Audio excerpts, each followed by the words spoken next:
Hello,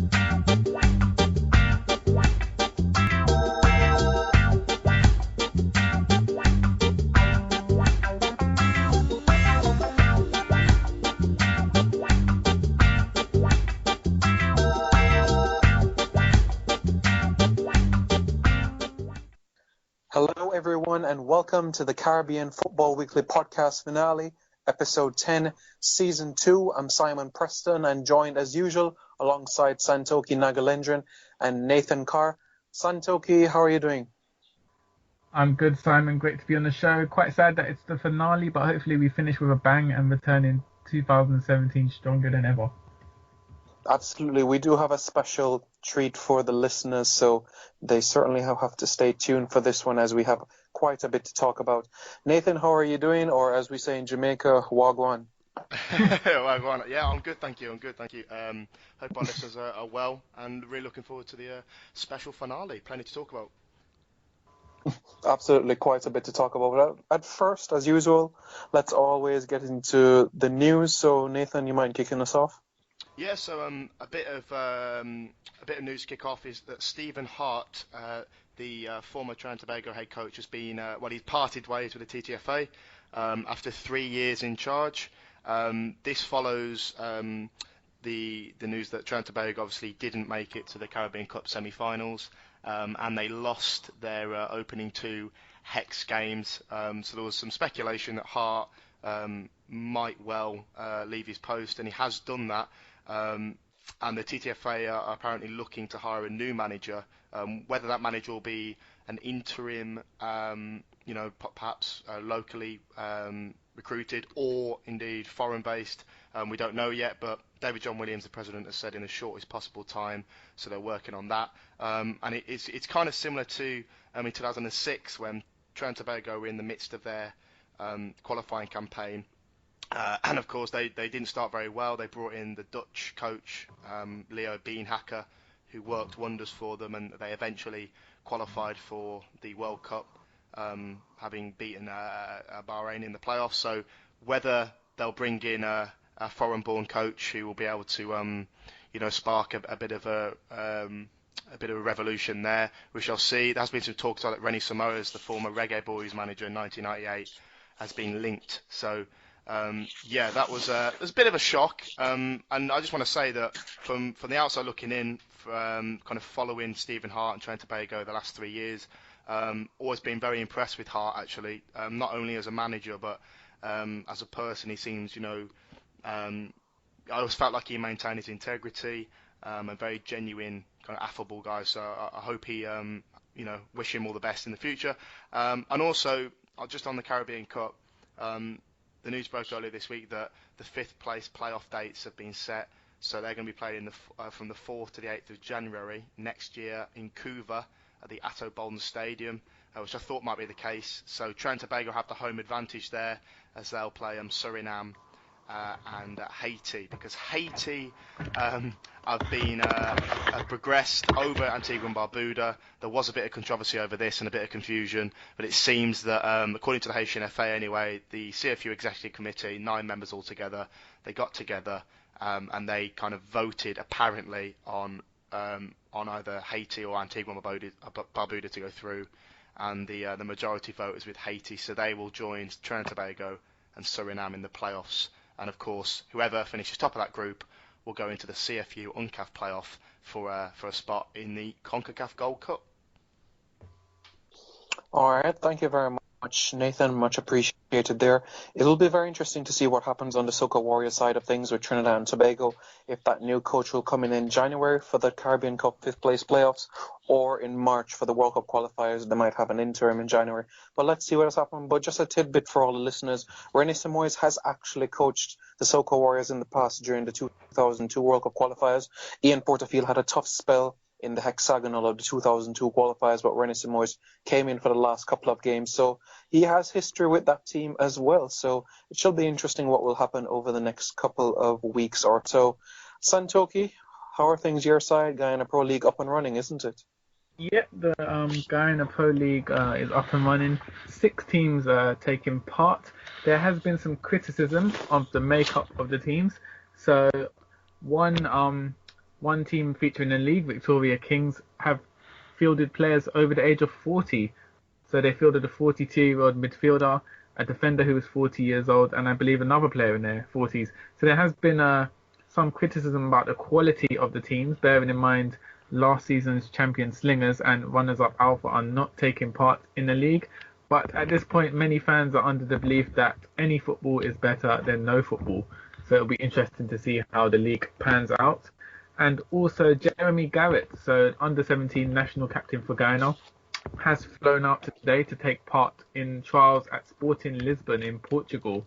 So he lands in Portugal tomorrow, so Tuesday the 29th, and he'll take part in a week-long trial. So good luck to the young player, very talented, and hopefully he manages to secure some sort of deal with the European giants. Yes, only time will tell. We do wish him all the best during his stint. It's a wonderful opportunity for him to go and strut his stuff against the elite of Europe, you could say. Not many players from the Caribbean get this sort of opportunity. So we do wish him all the best where that is concerned. Before we get into the deep gist of our discussion today, where we'll be discussing the top moments of 2016 teams, players, and in addition to that, most improved and top moments, I first want us to touch a bit on the CONCACAF U-20 Championship. Tomorrow will be the draw that will take place in Costa Rica. Nathan, you mind recapping for us the 5 teams that from the Caribbean that will represent us in that tournament? Yeah, sure. So the 5 Caribbean representatives will be Haiti, Antigua and Barbuda, Bermuda, Trinidad and Tobago, and Antigua and Barbuda. So obviously the final round qualifiers, they took place in October. Haiti, the champions, and as you say, Simon, the official draw will take place tomorrow in San Jose in Costa Rica. And there'll be 12 teams altogether, and four of those teams will qualify for the World Cup next year in South Korea. It's going to be very interesting to see how these 5 Caribbean teams do. There's some new boys in there. Bermuda haven't played there for quite a long time. St Kitts and Nevis last played in 2007. Antigua Barbuda, I think the late 80s, since they went to the CONCACAF Championship. So yeah, lots to look out for. And in terms of the format, the report that I read online on the Bermudian website, Island Stats, they reported that there would be 3 groups of 4 for this CONCACAF Under-20 Championship. However, I've looked at another source online, and the setup that they've got is 2 groups of 6.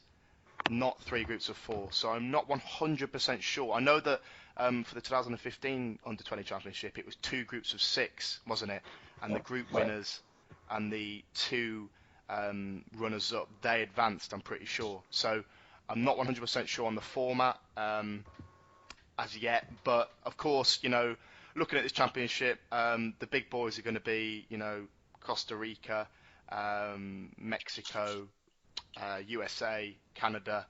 You've always got to look at the North American bloc, but I'm hoping that the talent shines through from the Caribbean, and that the crux really down the years has been if the Caribbean can compete, with the rest of North and Central America. So it's a fantastic opportunity for a lot of teenagers to really showcase their skills. Yep, quite interesting. Thanks, Nathan. If there were going to be another change in the format, I believe CONCACAF would have at least sent out a press release on their website to say, okay, this is a change compared to what happened in 2015 when Jamaica hosted the Under-20 tournament and also Honduras hosted the Under-17 tournament. That would have 2 groups of 6, that sort of format. I haven't seen anything from CONCACAF to see that there is an actual change, but let us see what happens tomorrow for the actual draw. If it is going to be that it's going to be that 2 groups of 6, Santokie, I'll go with you on this one. What happened is that teams are playing every 3 days. So squad rotation is crucial for 5 of these Caribbean teams. Yeah. In the past, we've seen where Caribbean teams have been quite stubborn in certain tournaments where they stick to that 11 and 14 players. How important is squad rotation in a tournament like this, Santokie? Yeah, it's massively important having some sort of depth. Also with younger players, the fitness levels as well. They wouldn't be able. You wouldn't find many players who'd be able to play 3 90-minute games in succession like that. So having a good pool and talent pool and a lot of depth within the squad which will allow for rotation, is necessary both from a physical point of view and also mentally as well for the young players. Playing intense games in quick succession isn't beneficial for them. So at this point, teams with good quality players and who have the ability to rotate players and have confidence in the players they've rotated will prosper in the tournament. Very much so, much agreed there. And a bit of news my side, the Jamaica under-17 national team, they lost 3-0 to Canada in a friendly international at Winchester Park at St. George's College, the home of St. George's College. The Canadians took the lead. It were 2-0 up by halftime, and then they got a third goal in the 47th minute. Still a lot of concerns over social media about you have the Jamaican national team, which is a team made up of mostly high school footballers that we've seen from schoolboy football, versus Canada, who are footballers who play in academies and are on the fringes of the first team for respective MLS clubs or clubs around North America and Europe. So you could see the difference and the disparity with the talent pool as well and how they approached it. So the Canadians were the deserved victors on the day, I would say.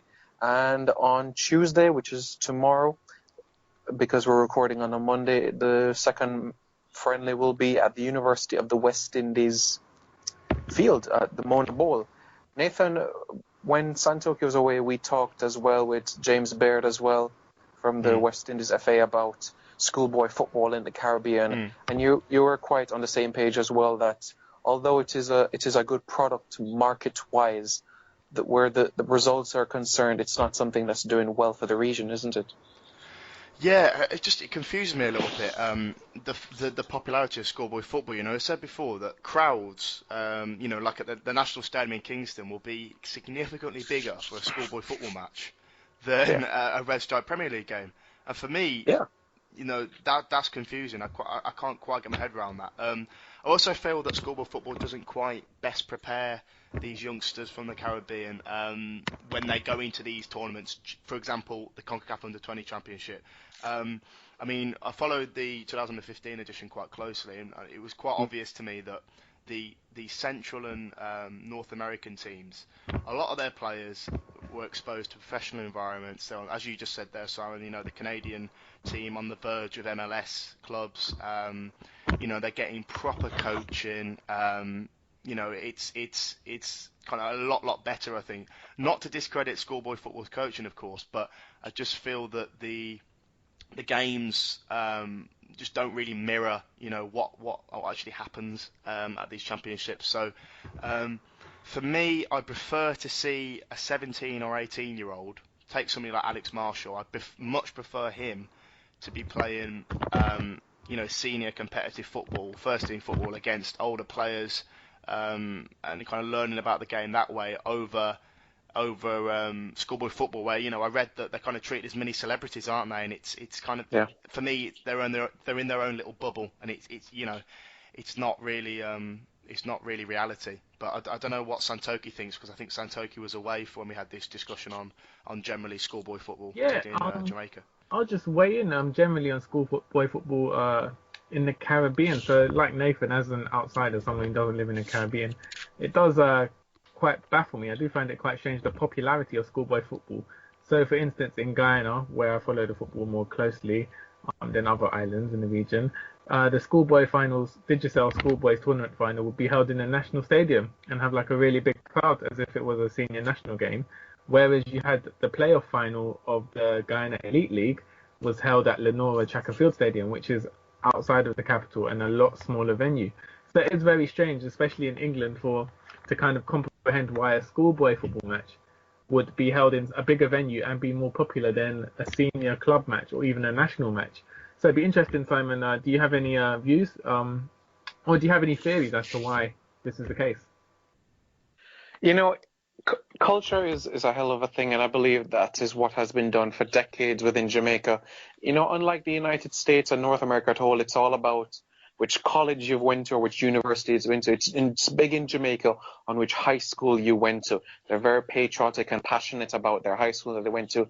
And you could see some sort of success as well where the track and field is concerned, athletics, where the best young talent is produced there. But as we know, football and athletics are two different sports, and you can't compare really the talent levels of those and say, okay, if this can work for track and field, this is definitely going to work for football. We're talking about two different things on polar opposite scales. I am also baffled because, one, I did not go to a public high school in Jamaica, so the high school that I went to never participated in schoolboy football, so I never really had a passion or desire for it. I did a bit of commentating in the past, but I must say it's not something that I am enthusiastic about. I would much rather an Alex Marshall, as Nathan rightly said, in the reserves or under 23s or under 18s at Tottenham Hotspur versus playing 6 years of schoolboy football from he's in Form 1 to sixth form, the upper or lower six, wherever. I would prefer him much more in the academy because he's exposed to a professional environment and he's going to be on fringes of the first team, getting football or going out on loan to a championship or League One club. I would much rather that because the standard of football is much higher. We saw what happened to Alex Marshall a few months ago when he went to Germany, St. Pauli. He couldn't match up physically. After a couple of days, the coaching staff said that his size was just too small for a league and he was getting bullied over quickly. So this is a sign that there's something that has to be done. And as I've said to Nathan and also James Baird in the past, there is a reason why Jamaica is only qualified for 2 under-17 FIFA World Cups and 1 under-20. The last time we went to the under-17 FIFA World Cup, we hosted the CONCACAF Championship that year, and Mexico was not in that tournament. And we squeaked with the 4th place of that tournament. So can you imagine if Mexico was in that tournament as well? We may not even qualified that year. And back in 1999, football in the 20th century, it was all about size. If I'm 6'5", Santokie 6'3", I'd win the aerial duels all day long, and that would give me an advantage. But football has changed so much. It's not always about size like it was back in the day at the youth level. The technical ability comes into play, ball movement. So it's a lot of different elements, and I personally think the best talent within Jamaica, the cream of the crop, should not be playing schoolboy football. I think you're bang on something. And look at an example like Levi Garcia, right, who was playing with, was it Shiva Hindu Boys College in Trinidad and Tobago. I know he was also representing Central FC as well. But look at his development, his trajectory since he's left the island and he's joined AZ Alkmaar in the Eredivisie. He has just come on leaps and bounds. You know, he's forced his way into the national team in Trinidad and Tobago. Yes, we've seen that already. Yeah, exactly. Yeah, he's bulked up physically. He seems to kind of developed tactically. His positional awareness is much better. So I think he's a good example of what can happen. I remember Deshane Beckford as well. He was on a short trial with West Ham United, I believe, Deshane Beckford. He was impressive for Jamaica's youth team. And then I think he came back and wasn't quite able to cut it. But you know, the kind of experience and coaching that he would have received over, you know, in England, West Ham, that's crucial. You know, absolutely crucial. I mean, yeah. If you look at Leon Bailey as well, he went to Austria, I think, when he was about 14. And if you look at his development and his form at the moment, especially in the Europa League. Yeah, and he never played a second of schoolboy football as well. His father said he will not be playing in the youth. The only thing that he played was an under-14 league. Other than that, he never played in schoolboy football. Yeah. I don't think it's coincidental, is it? I mean, I don't think with schoolboy football, just to round off, is the season. The seasons are very, very short. In Jamaica, I think the schoolboy season runs from September to December, so that's 3 months. It just doesn't seem to be like a sufficient matches or regular enough training sessions. So the players, are playing for 3 or 4 months, and then it's just long periods of inactivity. And that can't be helpful, can it? Can't be conducive to proper development. Yep, I agree with you, Nathan. I agreed whatsoever. And you think about it as well, the under-17 championship is going to be in around March, April next year. So what is going to happen to the national team in January, February, thereabouts? We're talking about 8 weeks, potentially 10 weeks of inactivity, unless there's friendly matches involved. So Jamaica is far behind the likes of the US, Canada, that is quite active, traveling the globe, playing friendly internationals. To be fair to Jamaica's under-17 team, though, I know they've lost heavily to the USA recently, and of course Canada on Sunday. But in fairness to them, just playing in those games and being exposed to those kind of players, I think it will really help them. I know that the results aren't desirable, but if they can I believe in Andrew Edwards to kind of take the positives out of those, and it will kind of work in their favour when it comes to playing the championship. Do you reckon? Yeah, I agree whatsoever. He wanted these friendly matches, and he's also expressed to the JFF what is needed going forward. So I wouldn't be surprised to see 2 or 3 more matches moving forward with this team. So I look forward to what happens after the game on Tuesday. Santokie, I'd love your viewpoint as well on this as well. Getting matches, getting minutes under your belt is all key, wouldn't you say? Yeah, definitely. I mean, some would argue that playing teams who are kind of way above the quality you have, rather than providing experience, kind of demoralize the teams. But I'm of the view that get as many game time, get as much minutes as you can as a team, no matter who the opposition is, as long as the international quality, if it's an international team, get as much game time together, because in the Caribbean it's very rare to have teams play together for sustained periods of time. So just make the most of the opportunities, really, in my opinion. Yep, very true. And just another tidbit there for the Canada's under-17 team. They're coached by Paul Stalteri, who was born to a Guyanese mother and Italian father, so a bit of Caribbean roots there as well. Paul Stalteri, former Tottenham player as well. De Rosario as well as Guyanese heritage, isn't he? Canadian icon. Yeah, that's right. Yeah. Yeah. Very interesting. And and another Canadian international, Doniel Henry, has Jamaican roots. There you go. You can't complain. Team. You can't complain, listeners, that we don't give you any pub trivia. Definitely, it just shows how Caribbean roots are across this planet. But let's get into the meat of our discussion, gentlemen. We're wrapping up 2016 as a whole for Caribbean football and players and teams, etc. So let's kick off with top Caribbean international teams of 2016. Nathan, I'll start off with you. Before the show, we discussed about what a jam-packed year it was with Copa America, Caribbean Cup football, etc., friendly matches. It's been a busy year, hasn't it? It has been a busy year, yeah. I mean, if you look at the international competitions that Caribbean sides have been involved in, you've obviously had Caribbean Cup qualifying, which kicked off in March 2016. It's just recently wrapped up. You had the Copa America Centenario in the summer, when Haiti and Jamaica participated in that.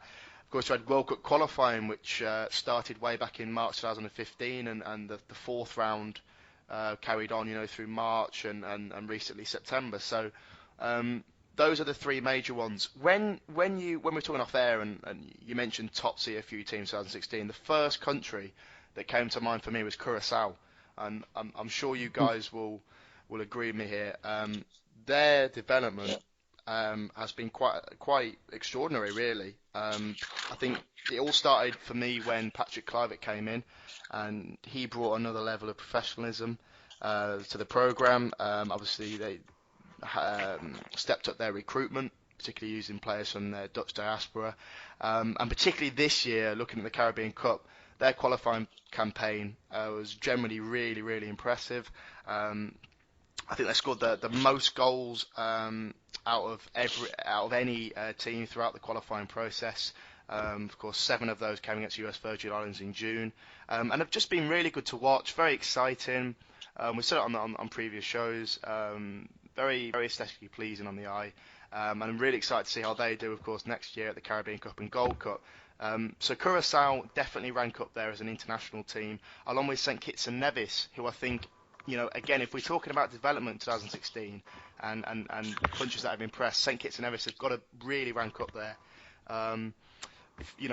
Up to August when they drew 0-0 with Nicaragua, that was 6 consecutive clean sheets. They were defensively really, really sound in Caribbean Cup qualifying the first 2 rounds. I've got to tip my hat to Jacques Passy, the manager, who I think's done a stellar job. Okay, they finished bottom of Group B in the final round. They didn't manage to make it to next year's competitions, but I think the future's bright for them, and they've climbed up the FIFA rankings. Achieved the highest ever position of 73 a few months ago. So I think for me, Curacao and St Kitts and Nevis are the 2 standout international teams. What do you guys think? Santokie, you agree? Yeah, I was.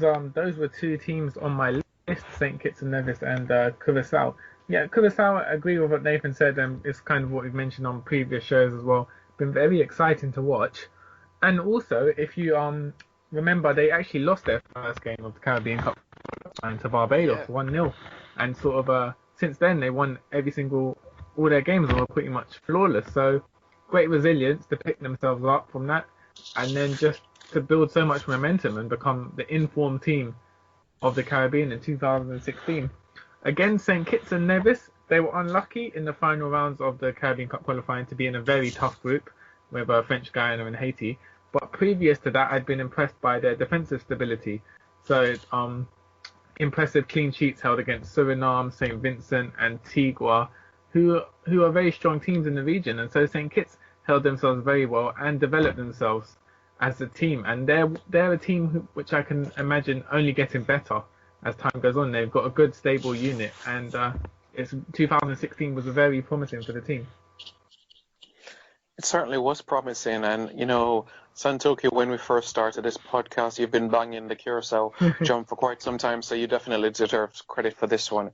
I agree with you guys in terms of those two teams, but another team I'd like to throw into the hat, you could say, is Martinique. They've only conceded 2 goals in Caribbean Cup action in 2016, so I've been very impressed with their defense and their approach to teams. They don't seem to be fazed by who they play or the style of play that is coming up against them, like when they did against Trinidad, Dominican Republic, Dominica, as examples. So they have done tremendous amount of work. It's not something new because they've always been a team in and around, pushing for the top places within the Caribbean. It's quite unfortunate they're not a FIFA member because I could definitely see them being a top team to watch in World Cup qualifying. But what they have done this year, since March onwards, has been quite impressive.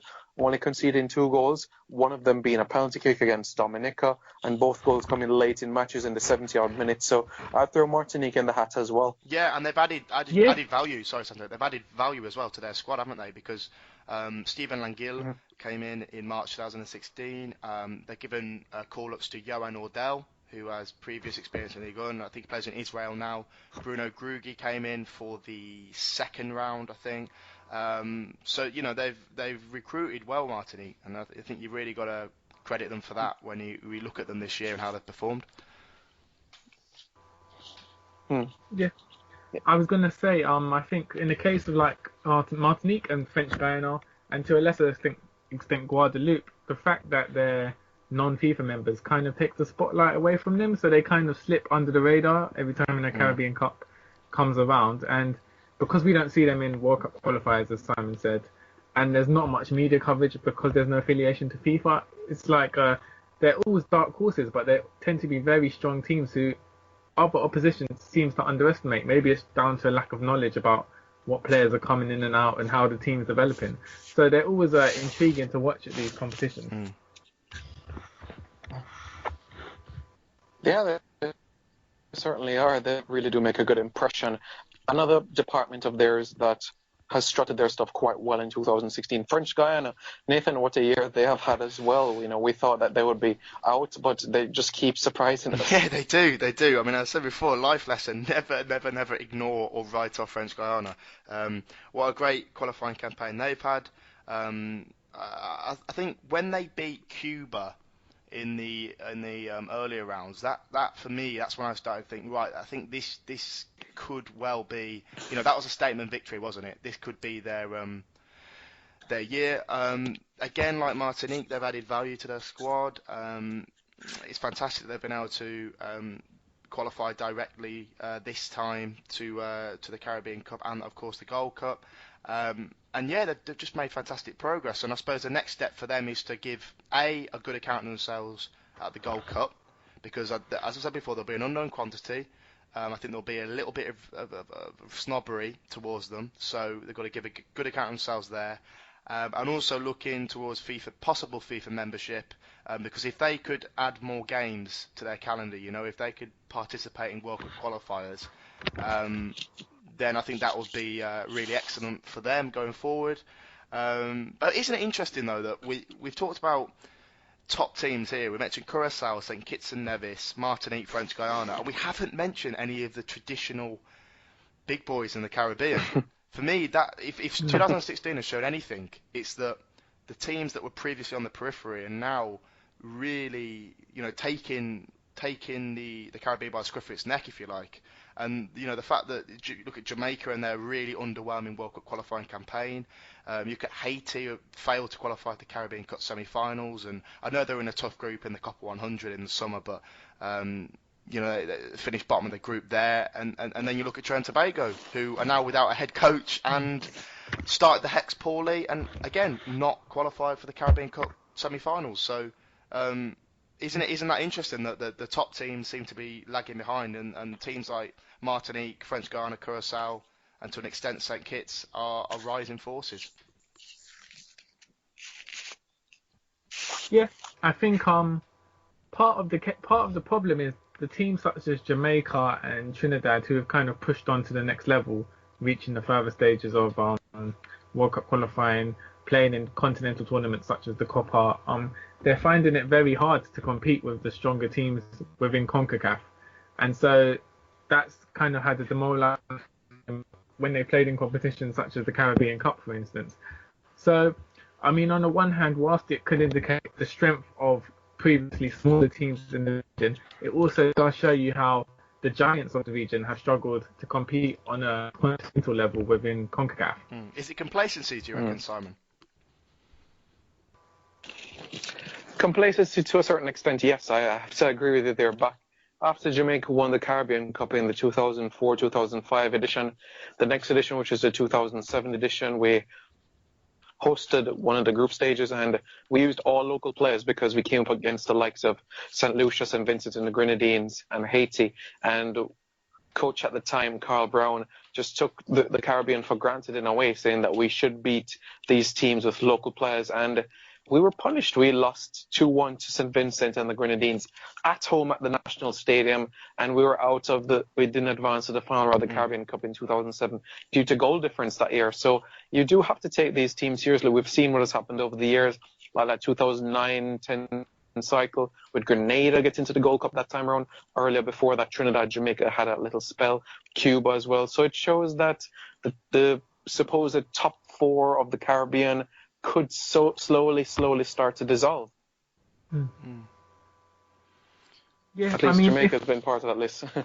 If we were looking at it in terms of a calendar year, so 2016, would we say Trinidad have had a successful year, or has it been a disappointment? Bearing in mind they've made the Hex, but if you look at the quality of their results, apart from the 2 World Cup qualifier wins against St. Vincent, who you would expect them to beat, would you say they've had a successful year? It'd be interesting to get your opinions, Nathan. It's a tricky one. I mean, on one hand, yes, they have achieved, they have achieved their objective of getting into the Hex. And if you would ask me that in March, I know it was early on in 2016, but when they beaten St. Vincent and the Grenadines comprehensively in that double header, they were looking really, really fantastic.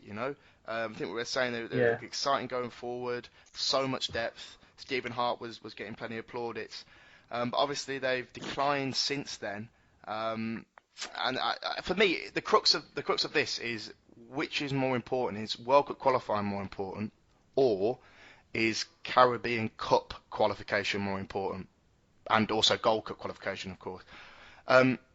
It's a tricky one. For me, I think regional competition is more important. I think what would have been better is for Trinidad and Tobago to have assured their place in next year's Caribbean Cup and Gold Cup, because for me, if you're succeeding regionally, and you're looking into home first, then that you've got a decent platform to build on to then excel in World Cup qualifying. It's quite strange to me that Trinidad and Tobago have been able to get to the Hex, so they've drew to the USA.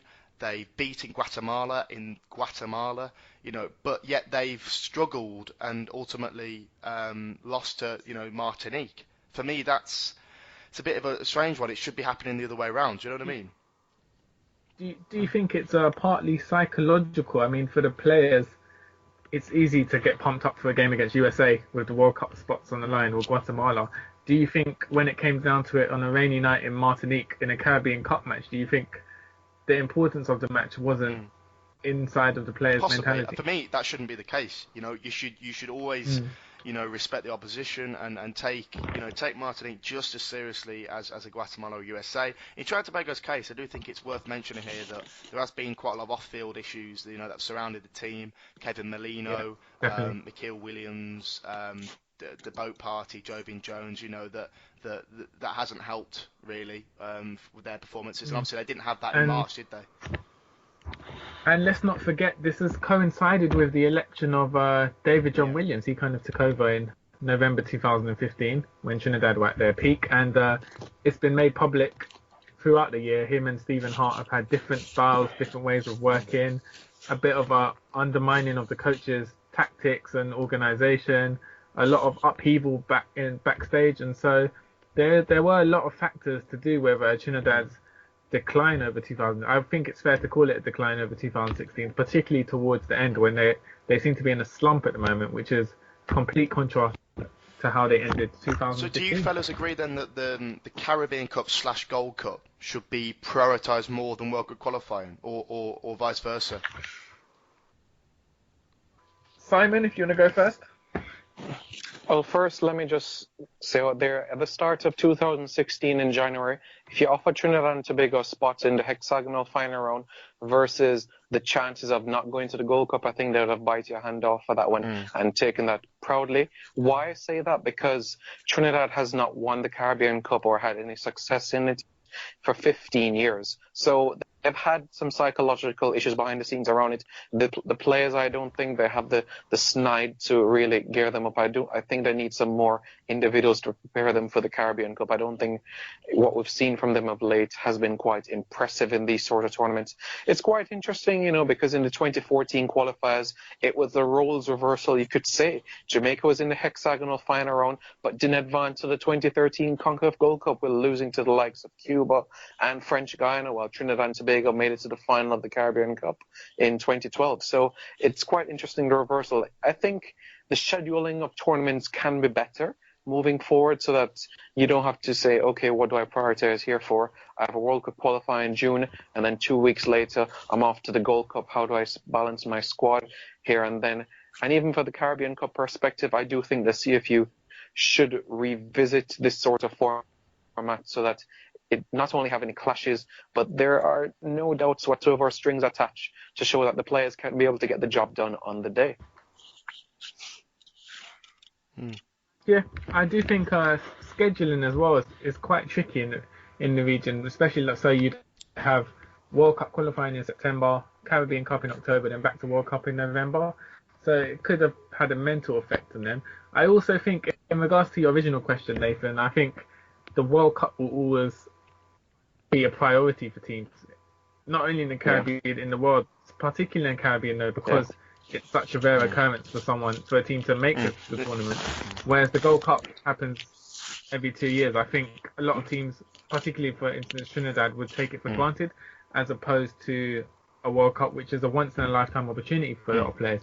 And you have to ask yourself, if Trinidad and Tobago weren't in the World Cup qualifiers, would the likes of Kevin Jones, Kevin Molino, Levi Garcia, would they be flying up to Trinidad to take part in games? No, I totally get that. I get that the World Cup has a special vibe, and it's a kind of a once in a lifetime opportunity, and I get all of that. It's strange to me that you could be in a situation, hypothetically, that Trinidad and Tobago could qualify for the World Cup in 2018, yet they would not have even appeared at their own their own regional tournament in the Caribbean Cup. To me, that's just quite bizarre, really.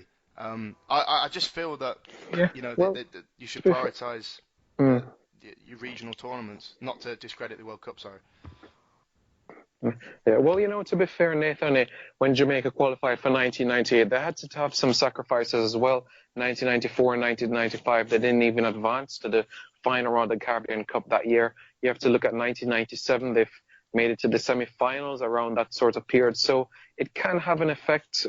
But I mean, if you get to the Gold Cup and there's not really much success where the Caribbean is concerned, then they would take that. I understand the point you're making, but as I said, I would love to see a difference in scheduling. Like in UEFA, how things are set, like, as we know, the Euros just finished back in June, July, thereabouts. And then when it came to August, September, it was now a different chapter for them, World Cup qualifiers. And then after 2018 World Cup, In 2018 September, you're going to have the Euro qualifiers once again. I would love that sort of cycle. It adds a bit of symmetry to things, doesn't overcomplicate things. Definitely, yeah, and it's a perfect cycle, isn't it? Because as you say, once the Euros are finished, World Cup qualifiers, and you know that as a nation, even if you're small like Andorra or San Marino, you're constantly getting games. That's the issue here, isn't it, in the Caribbean? Yeah. Because obviously the Caribbean Cup qualifiers now have just finished, so they have concluded, and you've got teams like Puerto Rico or Antigua and Barbuda now that are thinking to themselves, well, okay, we've finished our qualifying campaign. When are we next going to play? We're next going to play in 2018. Guyana. Probably 2018. So they've only really got friendlies to schedule for 2017. And obviously say in Europe, in UEFA, Yeah. that would never, ever, ever be the case because they've got a constant cycle of games. Ever, yeah.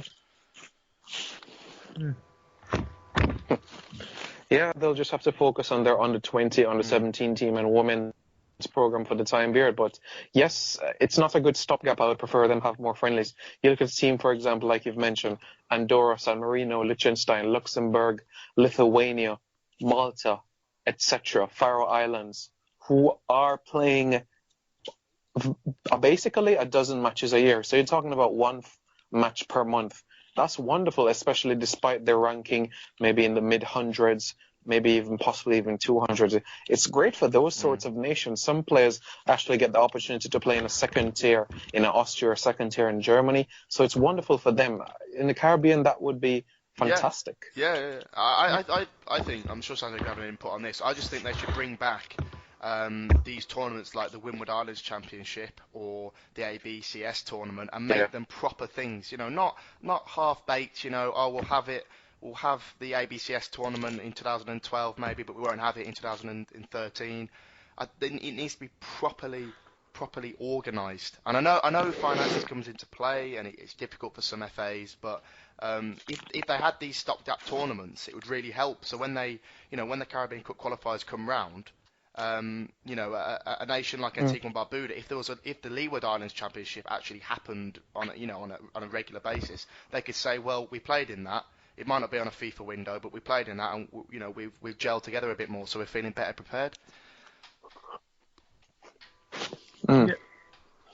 Makes a lot of sense there. On the other hand, I'm guessing if you offered Saint Martin the chance to play a game in 2018, they'd bite your hand off, having not played a game for the previous 15 years.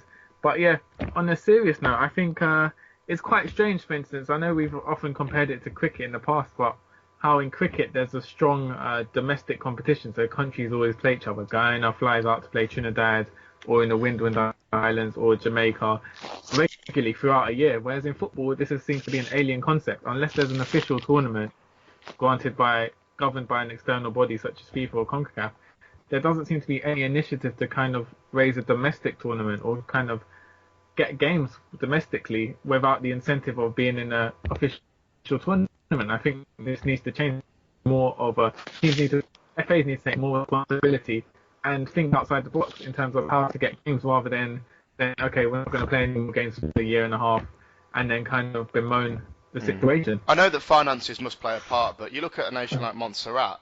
Montserrat, the last game that they played was March 2015 when they were knocked out by Curaçao. They didn't enter Caribbean Cup qualifying, of course. So, I mean, is it laziness, or is it kind of the intent is there? They want to play, but the finances, they're just not able. They're not physically able to arrange trips abroad. I mean, partially. I mean, obviously.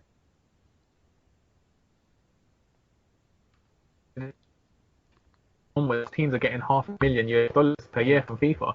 You've got to imagine for islands in the Caribbean, what are you on if going towards developing teams, putting teams together at all levels to play friendly matches outside of tournaments, whether it be under 17, boys, girls, women's. What is as to what they use this money for? FAs start to drive a Rolls Royce down with their money. Because FIFA gives out the exact amount of money to so Montserrat gets the same as the United States, and to me, that's quite baffling. A nation of 4,000 people versus nearly 400 million people. It's quite a huge disparity to deal with. Yeah. But yeah, let's get back on things. Nathan, you want to No, add I something? just wanted to mention, you're talking about money there. The FIFA Forward initiative that came into play in May early this year, and they've just increased development money. So now member associations, they get 5 million USD per 4 years instead of 1.6 million. So this means each association has 750,000 US dollars per year. So it's just going up and up and up. Confederations now as well. So CONCACAF receives, according to FIFA, 40 million US dollars per 4 years for football development, and that's gone up from 22 million. So that was early this year in May. Do you know what I mean? So that's astounding, really. So I know I mentioned finances, and I know we're going a little bit off topic here, but you look at initiatives like that and the financial assistance programs and the goal projects and all of this kind of stuff that FIFA and CONCACAF help with. Sometimes you're just scratching your head thinking, well, why can't Montserrat, why can't their FA arrange a trip abroad, even if it's local, to go and play, I don't know, Saint Martin, or to go and play Antigua and Barbuda or Anguilla, or.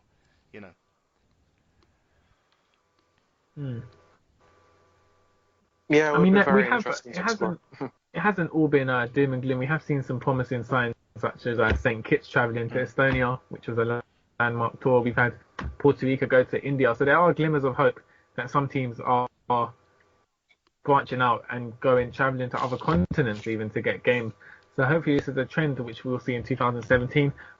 But as with anything Caribbean football, it's all unpredictable. We never know what's going to happen. Yeah. So out of the 4 countries that we mentioned, gentlemen, French Guiana, Curacao, Martinique, St. Kitts and Nevis, if you had to pick one for the top team of 2016, who would it be? I'll put you on the spot, Nathan. I'd go with French Guiana. Purely because I think it's even more extraordinary, their achievements, due to the non-FIFA status that they have. So for me, I'd pick them, and they'd edge just over Curacao. So, French Guiana. Interesting. Santokie? I'd probably go with Curacao, who, as you said, have been a team I've kind of supported. But I just feel the momentum and the style of play and just everything came together. French Guiana they were a close second, but I do feel they did lose to Dominican Republic. They haven't been as forceful a team, as dominant a team as Curacao have been over the past year. Interestingly enough, though, so both Curacao and French Guiana did lose the first game of the Caribbean Cup qualifiers. So French Guiana lost to Bermuda, and Curacao, as I mentioned earlier, lost to Barbados.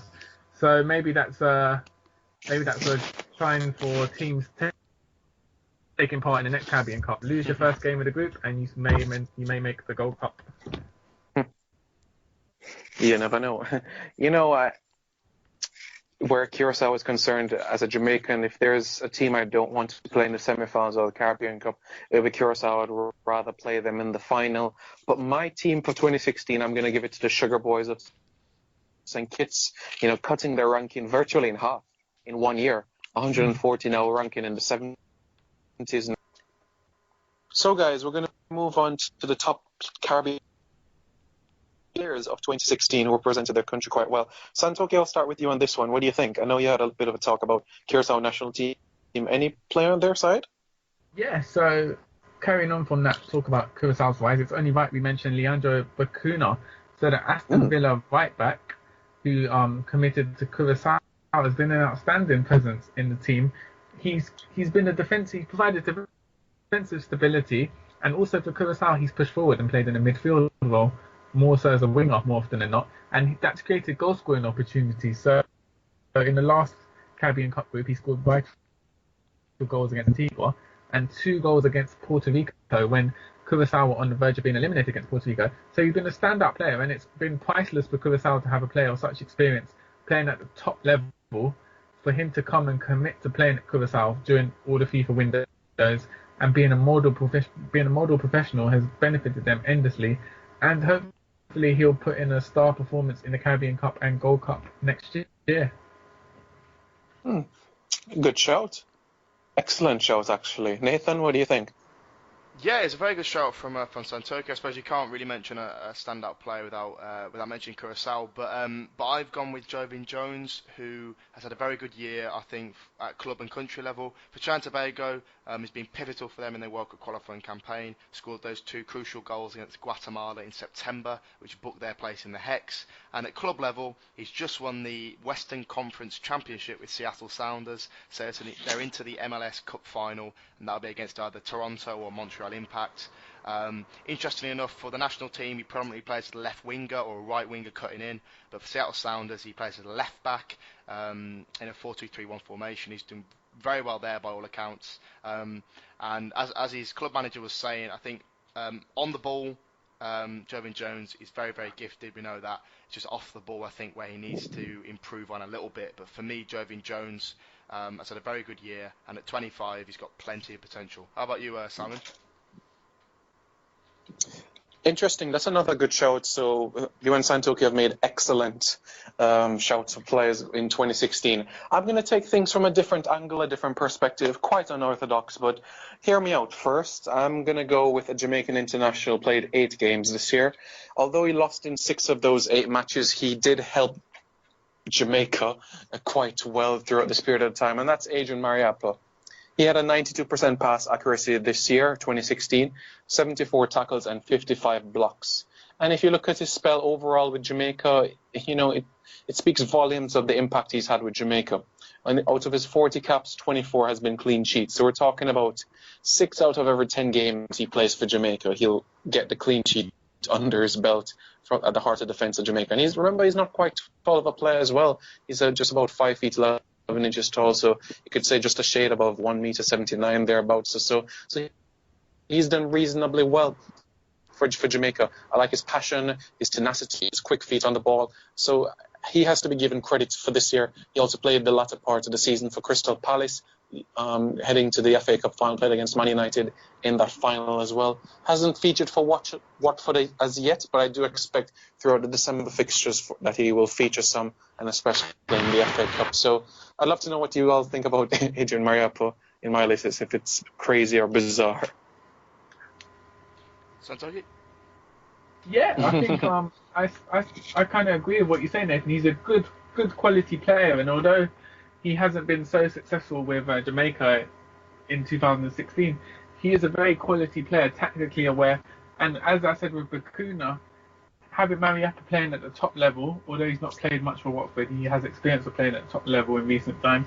Having him come and commit to a Caribbean team is massively beneficial to Jamaica, and hopefully as well his experience can guide the younger players as he stays with the team throughout the years. Yeah, just echo that. I mean, obviously he became captain this year over Rodolphe Austin. I know he's missed some games recently, but I know, Simon, you said that Mariappa, you cannot question his commitment. As you said, he's always committed. Whenever he's given a call-up, he's always there. I felt as if a key game that he really should have started in was the defeat away to Panama in September, the World Cup qualifier.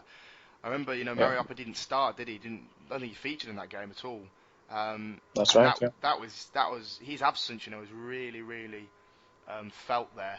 I think that just highlighted how important he is to the Reggae boys. But no, I mean, not quite a veteran yet, 30 years old, but obviously a lot of experience under his belt, and I know he had a bit of trouble trying to find a new club over the summer. I know Rangers were linked, but eventually he returned to his old club, Watford, and hopefully, he can get a bit of game time there. But no, it's I'd say that those 3 all in all, good shouts: Bakuna, Jones, and Mariappa. I think they're all worthy suggestions. I did say that I think a special shout out should go to Kevin Molino. Although he's had a few disciplinary issues, his absence has only further highlighted how important he's been to Trinidad and Tobago in that number 10 creative playmaker role. And I think the game against Dominican Republic in the Caribbean Cup qualifiers kind of highlighted his quality. Excellent hat-trick and really dominated the pace of the game for Trinidad. So whilst I feel disciplinary issues have hindered his progress and also Trinidad and Tobago's progress throughout the year. Let's not take away from the fact that in terms of talent, at the moment he's one of the best players in the region. Yeah, good shout. And can I just add as well, Hector Ramos of Yeah. Puerto Yes. Rico. He has had a really good year. Again, similar to Jovan Jones, you got to look at country but also club level, because for Puerto Rico, this year's Caribbean Cup qualifying campaign scored 5 goals. 4 of those came in the second round. Scored twice in regulation against Grenada. Put his penalty away in their 4-3 victory. Then got 2 against Antigua and Barbuda, and of course scored against Curacao, a fantastic goal. Although they didn't win that, Puerto Rico, he showed his individual quality. And then for Puerto Rico FC, they started their NASL full season in July, and he started the season with a real bang. Scored quite a few goals, and they've just finished their season, and I think they've just won Puerto Rico the Copa Luis Villarreal, which is the Puerto Rican Cup.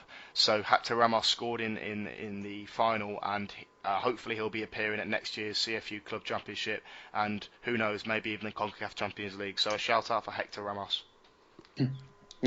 Yeah, good shout as well, and also hats off to Chris Nurse as well, Guyanese international, winning that tournament as well as a player, so another Caribbean international involved there. So hats off to him for winning that tournament as well. But definitely 4-5 good shouts out of this list of players. I think they've done quite well for their country, and some, you could say, for their club as well, has had productive calendar year. You could say the past 11 months have been quite splendid. It would be very difficult to pick one, but if you had to, Santokie, would you stick with the Curacao player? Yeah, I'd say Bakuna, in terms of consistency and the level of quality he's brought to the team, I'd rank him as the best player of 2016 in CFU. I wouldn't mind to throw in Sebastian Van Kessel into the mix as well, for Curacao. Whenever he scores a goal, it's either Curacao either wins or draws. So his impact is there from their front. So I wouldn't mind putting him into the mix as well. Nathan? Yeah, that's a good shout. A player that I just thought of as well, less so making impacts internationally, but Naki Wells, who had a very good 2015-16 campaign with Huddersfield Town, scored 17 goals in 44 appearances in the 15-16 season. He's got a few this campaign as well, but he's been attracting quite a lot of interest and a bit of a goal threat. And of course, he is the Bermudian captain when he's fit, when he's called up. Yeah. Okay, that's fine. Now, out of the selections that have been made here by the three of you, I agree from what have been heard. So I'm going to go with Jones for this one for the best player of 2016. Nathan, I'm not sure what you think. Santokie has already given his thoughts. Yeah. Yeah. No, I was going to go Jovan Jones. I think stick with my initial suggestion. I just feel that he was just so instrumental for Trinidad and Tobago in their 4th round campaign. Against Guatemala, the USA, that double header against St. Vincent. Scoring those 2 goals against Guatemala. He went missing against the USA in the final game in September. Okay, granted, but I think Jovan Jones deserves a lot of credit, and to think about where he's come from, from W Connection, being a standout in the TT Pro League, and then showing that he's more than capable of being successful in MLS. You've really got to credit him for that. Yep, very much so. Much agreed there. And that really basically rounds up that section. Now we're going to head over to the most improved Caribbean players of 2016. And Nathan, I'll start with you on this area. Okay, I've got two for most improved. Sticking with Trinidad and Tobago, I've gone firstly with Levi Garcia, the teenager, who I think this year has really come on leaps and bounds. Obviously moved to AZ Alkmaar when he turned 18, and I just feel that, I know I mentioned him before earlier on in the show, I just feel that he has developed a lot at AZ, physically, matured a lot. Obviously playing first team football now at AZ, and being able to force his way into the national team. And you can't forget that the impact that he made on his debut for the Soca Warriors in March. Coming on as a substitute against St. Vincent. This teenage kid who not a lot of people knew about at the time, to go and score 2 goals and swing the game completely in Trinidad's favour, and they go on to win that. An excellent impact. And he just made his professional debut with AZ a couple of months before. So Levi Garcia, I think, is only improving. And another one, which is a little bit left field perhaps, and I'm not sure if you guys will necessarily agree, but Kevin Lafrance, the Haitian, former defender, but he's been playing as a midfielder under Patrice Neveu, who came in as Haitian manager in December 2015, and yeah, he really impressed me in the Copa America Centenario over the summer. He plays at a midfield pivot, next to, sometimes Max Hilaire and other times Jean-Marc Alexandre, and he really, really impressed me. French born, so part of the diaspora, played in quite a few different leagues, Czech Republic, Poland, currently in Cyprus. But yeah, really comfortable on the ball, technically impressive. And yeah, very, very rarely gave the ball away for Haiti. He seems to be a calming presence in the middle of midfield. So he's kind of made that transition from defence to midfield very well. So I think he's one to look out for. Only 26 as well. So plenty of room for improvement. So yeah, Levi Garcia and Kevin Lafrance. All right, fair enough. Good shouts there as well. For me, I'm going to have Dante Leverock of Bermuda. I know Bermuda didn't have the most expansive of years for 2016, but if you look at his spell in the USL in the States, he's come leaps and bounds, going from a squad player for his club to actually being a regular within his team and playing 20-odd games this season. I think I was quite impressed with him from the World Cup qualifiers last year against the Bahamas and Guatemala. The little glimmers that he showed there was quite impressive, and I'm looking and expecting in 2017 an MLS team to come in for his services. Quite a young player as well, in his mid-20s, so I do expect great things from him. Santokie, what do you think? And did Sam Cox have a good year as well? Yeah, Sam Cox had a great role where he got made as captain, so a great year for him, and he kind of stood up in terms of being a leader and uniting a young Guyanese squad. So Sam Cox had a great year. I think in terms of most improved on an international level, Simon, you've mentioned him earlier, Van Kessel for Curaçao, Gino Van Kessel.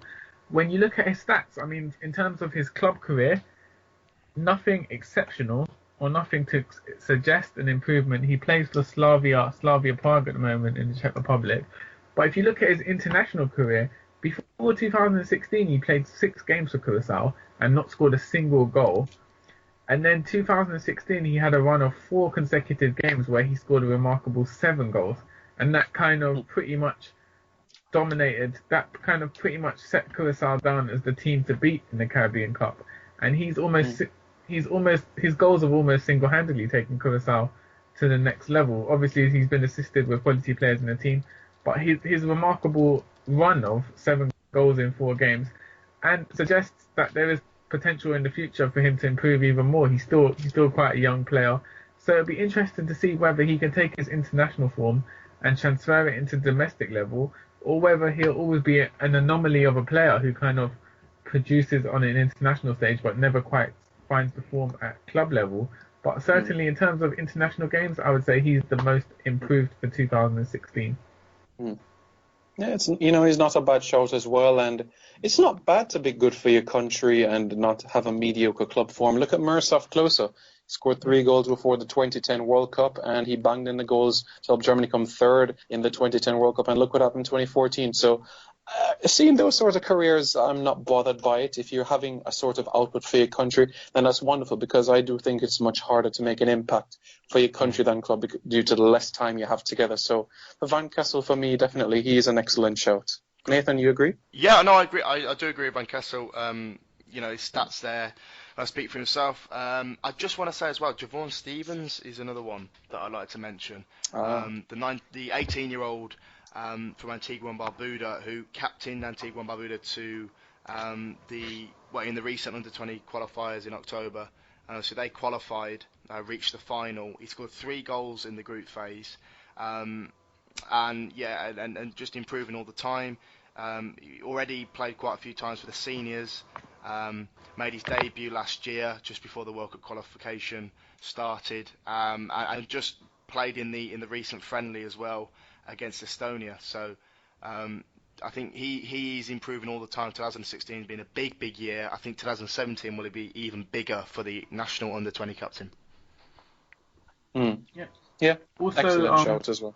I think Sloan Go ahead. Privat for French Guyana. So Privat, the striker, tall striker. Again, well, in terms of his club career, he plays for Guignap in the French Premier Division. Again, not an exceptional scoring record, but on an international level, he's only played 2 games for French Guyana and scored 5 goals. So he's averaging more than 2 a game at the moment for French Guyana.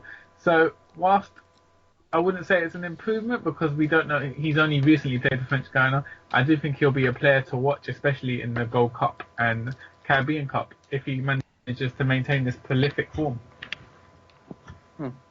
Yeah, and the last person I'd like to throw into the hat as well, and Benin Boys under 20 player, you've probably seen some information on him. CONCACAF has been doing some interviews with him, is Vashami Allen. He's recently played against Estonia as well, his second international. He's come leaps and bounds as well in his development of football with All Saints United.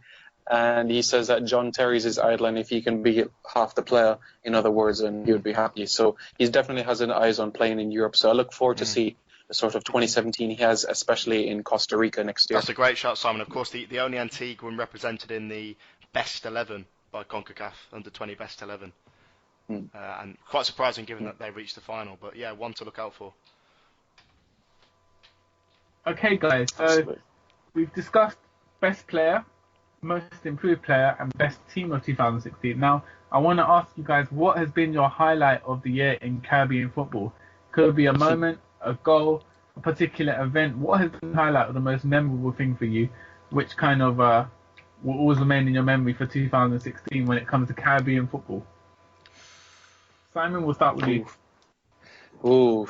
Well, not many memories strike out as a Jamaican, but I'm going to have to go with it. May 2016, on a very chilly evening in Viña del Mar, Chile, the Jamaicans secured a victory against Chile 2-1. Team that was ranked number 3 in the world at the time. Jamaica's first ever victory against a CONMEBOL team on CONMEBOL soil. It was quite remarkable. Nobody saw us on the cards. The media was hyping up this game as Chile's match to win, especially by a heavy margin, and they said they were going to rest a couple of players. But if you look at what happened, the only big name player that was rested was Arturo Vidal. Bar him, all of Chile's top players, Bocajor, Sanchez, etc. And the way that the Jamaicans started truly set the tempo for the game, using their width quite well, and the 2 goals that the Jamaicans scored came from wide areas as well. So for me, that was one of the best moments of 2016 for me, and for me, my favourite moment. I have a snapshot story of it on my channel, Reggae Boys Commentary, and to me, it is just one of those moments that will live on in your memory. Beating a team that came 3rd in the World Cup back in '62, a Copa America champion as well. For me, that's my number one memory. Excellent memory, and I'm sure it's one that will stay with you for the rest of your life. Forever. Go ahead, Santokie or Nathan. Anyone of you can jump in. Yeah, go for it, Nathan. Yeah, to narrow it down to just one moment is quite hard, but I'm going to go for Haiti's goal against Brazil at the Copa America Centenario. For me, I know they lost that game 7-1, but that kind of, in a way, encapsulated, everything that's so beautiful about football. You know, that Haiti, although they were 7-0 or 6-0, 7-0 down at that time, Duckens Nays on the substitute, I can remember it so well, picked up the ball on the left, ran down the wing, cut it back for Max Hilaire, who scuffed his shot on James Marsden at the back post. Powered it home from a few yards out. It was probably one of the most simple finishes that James Marsden will ever score. But you could just see on his celebration how much it meant to him. And obviously, coming from a country such as Haiti, who have gone through a lot of hardship with the earthquake and even more recently Hurricane Matthew, you could really see how much it meant to him, how much it meant to Haitian fans. I think Haiti scoring against Brazil, and obviously with the affinity between those two countries, a lot of Haitian people absolutely love Brazilian football. It meant even more. Yeah. So I'd go with that. How about you, Santokie? Well, it would only be right that I focus on a moment in Guyanese football. So I'm going to go with October against Suriname. So Barnett Barnet goalkeeper, reserve goalkeeper, Carl Mackenzie-Lai. He's a reserve, not really playing for Barnet. And then Anthony White, who's the number one goalkeeper for Guyana, gets injured. There's no domestic Guyana league taking place, so none of the local goalkeepers can play for Guyana national team because of fitness issues. So Kai Mackenzie-Lai receives his first ever call-up, flies to Guyana for the first time in his life, maiden trip to the land of his parents. And then in the game against Suriname, it's 3-1. The game's pretty much over. Last minute of extra time. Set piece comes in from Brandon Beresford, the midfielder. Kai Mackenzie-Lau, who's 6'5", but also has a hairstyle which makes him about 6'8". So he's a big player. He jumps above every other player in the box and lands a header and manages to score on his debut for the Guyanese national team on his first ever trip to Guyana. So it was a great moment for Guyanese football and also the player himself, and unusually for the Caribbean Cup, it also managed to make the national press here in England. So it was in the Daily Mirror, the Daily Mail, which are the biggest selling tabloids in England. Such was the unusual aspect of a goalkeeper scoring, not only scoring but scoring on his international debut as well. So I say that small moment was a great moment, and it kind of sums up the uniqueness of Caribbean football. You certainly don't find that every day. But definitely, based on what we've seen, I'm going to add something else here. Moving into 2017, Nathan, Santokie, what are three things that you'd like to see in Caribbean football? It can be about a team, about a player. For example, Santokie wishing Guyana to advance to the round of 8 of the Beach Soccer Championship. Whatever it may be. Three things that you'd like to see happen in 2017. Nathan, I'll start with you. Okay. I think, firstly, looking off the field, I would like to see, number one, a CFU streaming service, which I know I've talked about a lot. I think Gordon Derrick mentioned it in his manifesto last year when he was re-elected. For me, this is absolutely fundamental, and I'd really like to see it be implemented next year, so that fans across the world, can tune in and watch Caribbean football matches online. And I think it's more than feasible.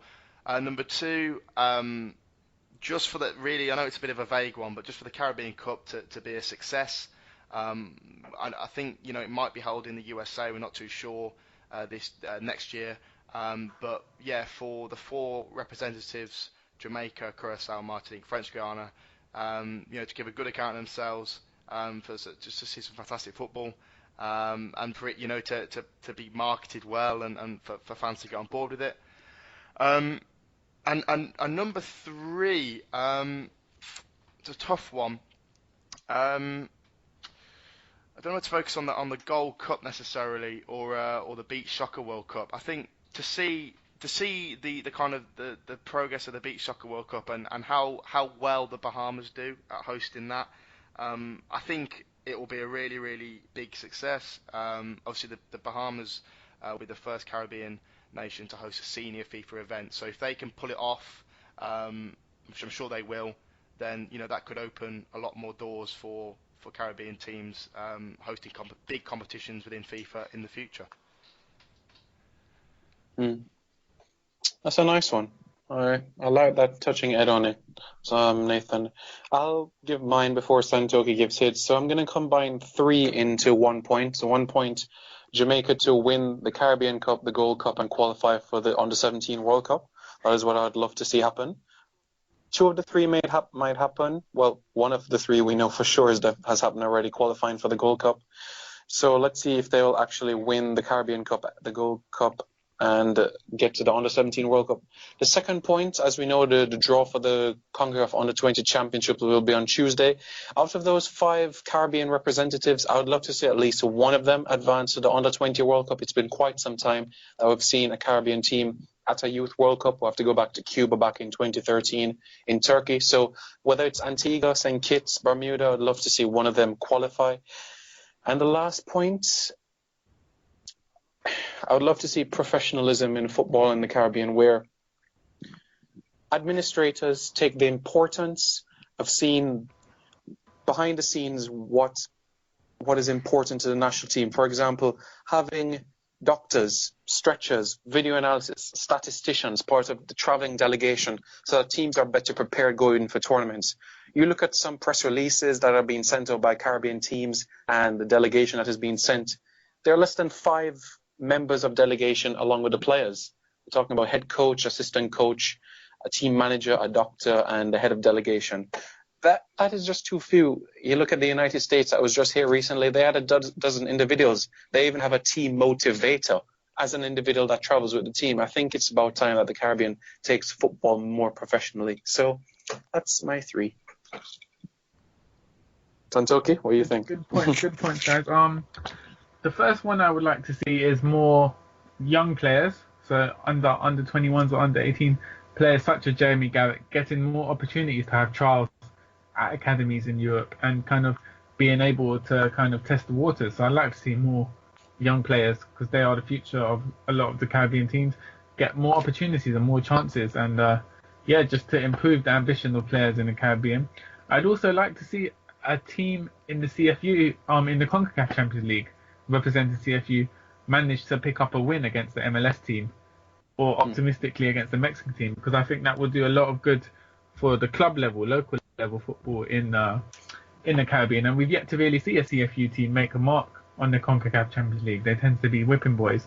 So I'd like to see maybe Puerto Rico FC have the best chance, I think, this year of actually causing an upset at the CONCACAF Champions League.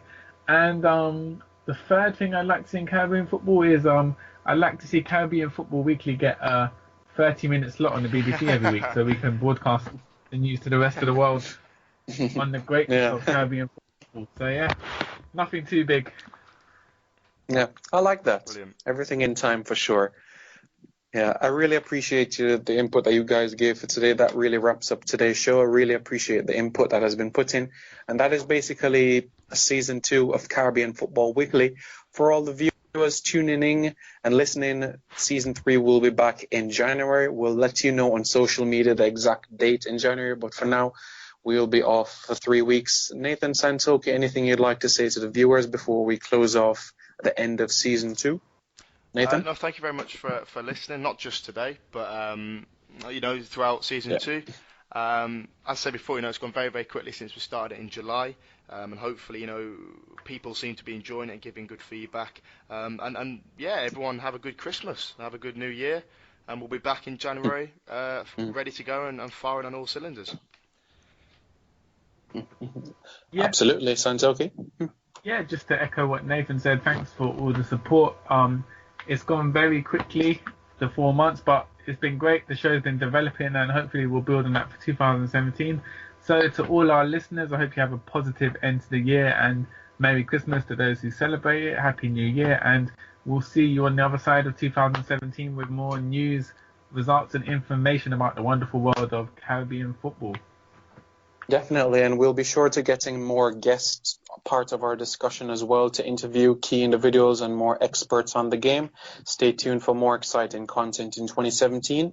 On behalf of Nathan, Santokie, and myself, all the best for 2017, and stay tuned for season 3.